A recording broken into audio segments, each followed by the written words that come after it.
거기서 조금만 더 진행을 하면 신경을 손상을 되는 거고, 거기서 더 진행을 못하고 많이 남아있으면 제거를 할 때 안전하게 제거가 굉장히 어렵습니다.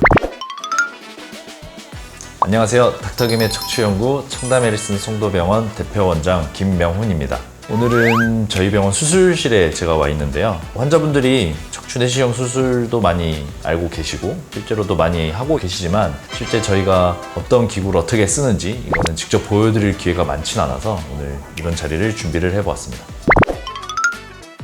척추 내시경 수술에 쓰는 기구들인데 그렇게 기구 종류가 뭐 다양하거나 뭐 그러진 않아서 간단하게 설명을 드릴 수 있을 것 같습니다. 이게 가장 기본이죠. 내시경. 이제 내시경이 이렇게 생겼고요. 이게 펀치라는 기구입니다. 조직을 일부를 이렇게 제거를 할 때 이렇게 힘을 주면 이렇게 물어서 제거를 할 수 있게 그런 형태로 되어 있고, 이제 안쪽에서 제거된 기구를 밖으로 잡아 뺄 때 쓰는 포셉, 집게입니다. 집게. 이걸 포셉이라고 하고요. 뼈나 이런 딱딱한 걸 갈아낼 때 쓰는 드릴입니다.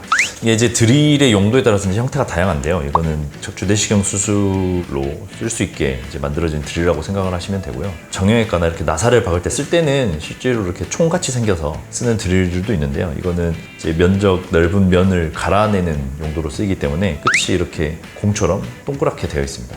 드릴을 하면 이 면이 이렇게 회전을 하면서 갈아내는 도구로 쓰고 있습니다.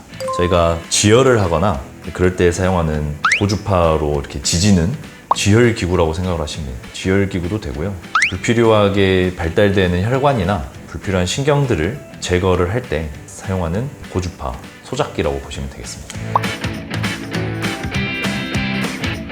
실제적으로 척추 내시경 수술을 할 때 모든 걸 당연히 다 잘 써야 되는데, 가장 중요한 기구는 드릴입니다. 드릴이 중요한 이유는 우리 몸의 해부학적 구조상 뼈를 갈아내고 나면 그 바로 아래에 신경이 존재하고 있는데요. 실질적으로 이렇게 뼈를 통해서 바닥에 있는 신경이 비쳐 보일 정도로 굉장히 얇게 갈아야 되는데, 거기서 조금만 더 진행을 하면 신경을 손상을 되는 거고, 거기서 더 진행을 못하고 많이 남아있으면 제거를 할 때 안전하게 제거가 굉장히 어렵습니다. 그래서 드릴을 사용하는 게 굉장히 중요하고, 이게 또 보시다시피 길이가 좀 있어서 몸에 들어가서 이게 안정적으로 드릴을 하려면 이렇게 고정을 잘 하고 일정한 강도와 속도로 드릴을 해줘야 되는데, 그런 부분들은 실제로 숙련을 굉장히 오래 했을 때 가능한 부분이고, 내시경 수술을 할 때 가장 장벽으로 작용하는 게 이 드릴 사용입니다. 저는 수년 동안 열심히 트레이닝을 받았기 때문에 드릴은 그래도 잘 쓰는 편이다, 이렇게 말씀을 드리고 싶습니다.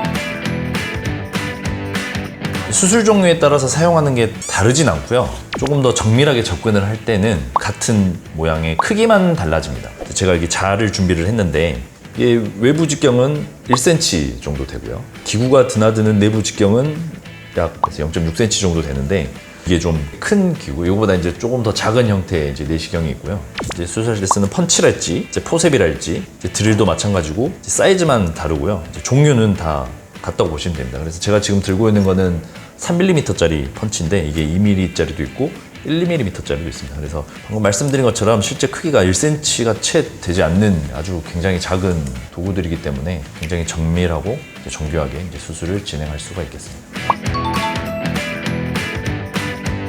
다른 병원들에서도 다 마찬가지인데, 이제 저희 병원은 이제 크게 이제 세 가지 형태의 소독을 쓰고 있는데요. 이제 플라즈마 소독, 그다음에 스팀 소독, 이오가스라 그래서 에틸렌 옥사이드라고 하는 가스를 이용해서 시행하는 이제 화학적 멸균 방법이 있습니다. 가장 대표적으로는 이제 플라즈마 소독이 있는데, 플라즈마 소독은 이제 내시경 기구나 아까 보여드렸던 고주파, 열 소작기나 이제 이런 애들을 소독을 하는 거고요. 이제 스팀 소독 같은 경우는 이제 고온으로 치료할 수가 있어서, 특히 드릴 같은 경우는 플라즈마 소독을 해버리면 고장의 원인이 되기도 하고 또 변색도 되고, 그래서 얘네들은 이제 스팀으로 소독을 하고요. 이오가스 같은 경우는 가장 높은 온도도 한 55도 정도로 이제 소독이 되는 거라서, 뭐 고온을 했을 때 변형이 생기거나 녹아버릴 수 있는 고무랄지 플라스틱이랄지 얘네들은 이오가스로 소독을 하고 있습니다.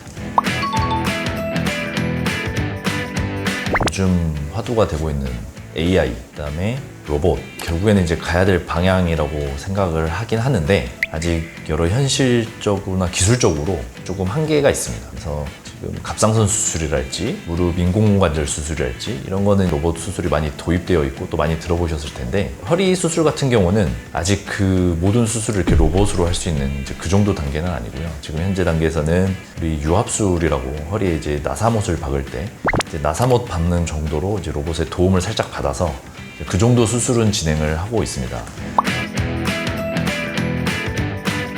일단 사이즈가 굉장히 작고요. 우리 뼈 크기를 생각을 하면 굉장히 극히 일부거든요.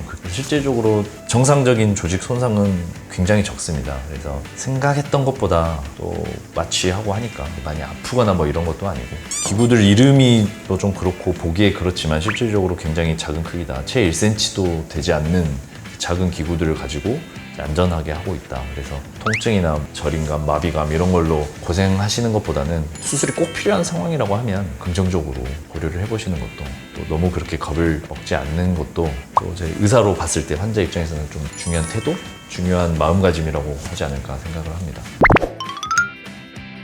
네, 지금까지 닥터김의 척추연구 청담 메디슨 송도병원 대표원장 김명훈이었습니다. 감사합니다.